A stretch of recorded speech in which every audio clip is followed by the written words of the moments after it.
Avec 410 chevaux, elle a 40 chevaux de plus que la M2 classique, si je puis dire. 50 Nm de couple de plus.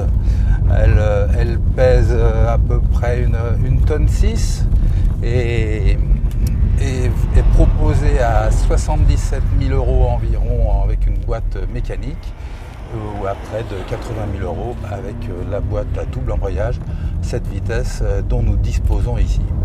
Cette M2 est d'une grande discrétion. Quand on roule tranquillement, c'est vraiment confortable. Une voiture normale, je dirais.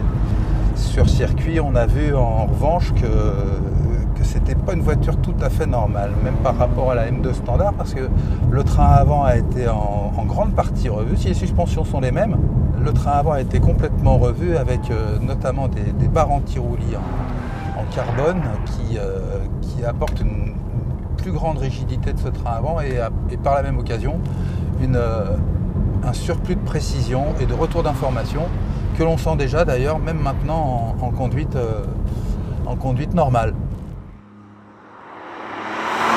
L'autre nouveauté de cette voiture par rapport à la M2 standard, c'est qu'il y a deux pré-réglages possibles, M1 et M2, qui permettent d'avoir des réglages de plus en plus sportifs. Ce qui change également sur cette voiture,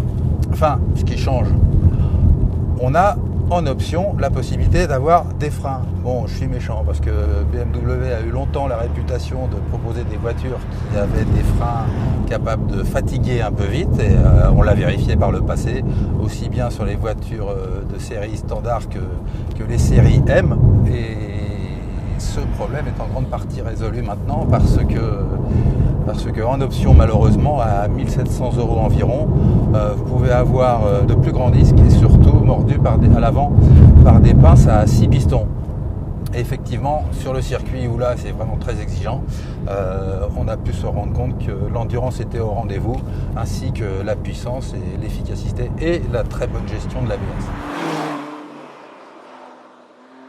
Ce qui a été très marquant sur ces quelques tours de circuit, c'est ce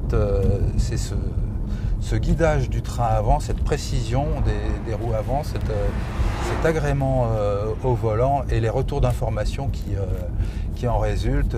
Je dirais que c'est le grand plus, avec le moteur qui reste un moteur excellent, le 600 lignes avec 2 turbos désormais, puisque c'est le 600 lignes qui est repris de la M4 avec 2 turbos simple entrée et qui fonctionne à merveille, et 410 chevaux pour 1600 kg sur la route. Il faut avouer que c'est largement suffisant par les temps qui courent.